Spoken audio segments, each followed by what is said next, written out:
করোনার গ্রাফ নিম্নমুখী হওয়ায় এবার সরকারি কোভিড হাসপাতাল চালু করার উদ্যোগ নিল স্বাস্থ্য দপ্তর। এর আগে জেলায় দুটি বেসরকারি হাসপাতালে অধিগ্রহণ করে কোভিড হাসপাতাল বানিয়ে বিনামূল্যে পরিষেবা দিচ্ছিল স্বাস্থ্য দপ্তর। কিন্তু করোনার সংক্রমণ কম হওয়ায় এবার উত্তরবঙ্গ মেডিকেল কলেজ ও হাসপাতালেই করোনার জন্য পৃথক পরিকাঠামো তৈরির উদ্যোগ নিল স্বাস্থ্য দপ্তর। জানা গেছে হাসপাতালে 124 শয্যার পৃথক কোভিড হাসপাতাল তৈরি করা হবে, পরিবর্তে যে কোনো একটি বেসরকারি পরিকাঠামো ছেড়ে দেবে স্বাস্থ্য দপ্তর। এতে অনেকটা খরচও কমবে কর্তৃপক্ষের। 124 শয্যার মধ্যে 20টি শয্যা শুধুমাত্র ভেন্টিলেশন সহ সিসিইউই পরিষেবার জন্য রাখা হবে। বৃহস্পতিবার উত্তরবঙ্গ মেডিকেল কলেজ ও হাসপাতালে বৈঠকের পর একথা জানালেন স্বাস্থ্য দপ্তরের উত্তরবঙ্গের আধিকারিক সুশান্ত রায়।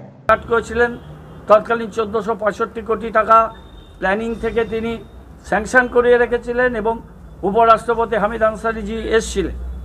আজকে যে চিলাহাটি আর হলদিবাড়ি যে রেল লাইন হবে, তো এই যে ভলিউম, আজকে রিপোর্ট কার্ড আমাদের মন্ত্রীরা আজকে দেবেন, আমরাও উত্তরবঙ্গের রিপোর্ট কার্ড দেব, সেটা একটা বিষয়। কিন্তু শান্তিপূর্ণভাবে গণতান্ত্রিক আন্দোলন করার অধিকার সবার আছে।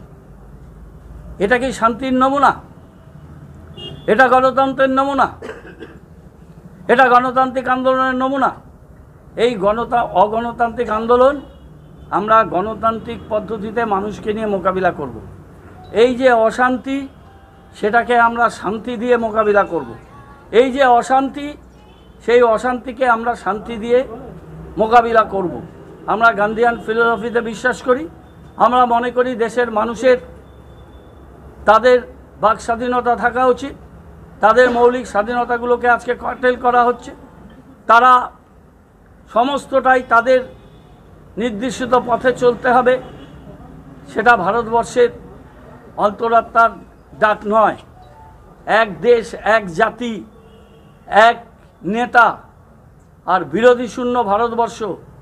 ভারতবর্ষ বৈচিত্র্যের দেশ, ভারতবর্ষ ডাইভার্সিটির দেশ, ভারতবর্ষ বহুত্ববাদের দেশ, প্লুরালিজমের দেশ। আর এরা একটা একতন্ত্র স্বৈরতন্ত্রের প্রতিভূ। আজকে এই জায়গাটা হলো, আমরা সমস্ত ছবিগুলো রাখছি। আমরা মানুষের বিবেকের কাছে যাব, মানুষের দুয়ারে যাব, সরকার দুয়ারে, আর আমরা মানুষের দুয়ারে যাব। আজকে আরেকটা পয়েন্ট দেখতে যাচ্ছি। Bureau report, Times Bangla.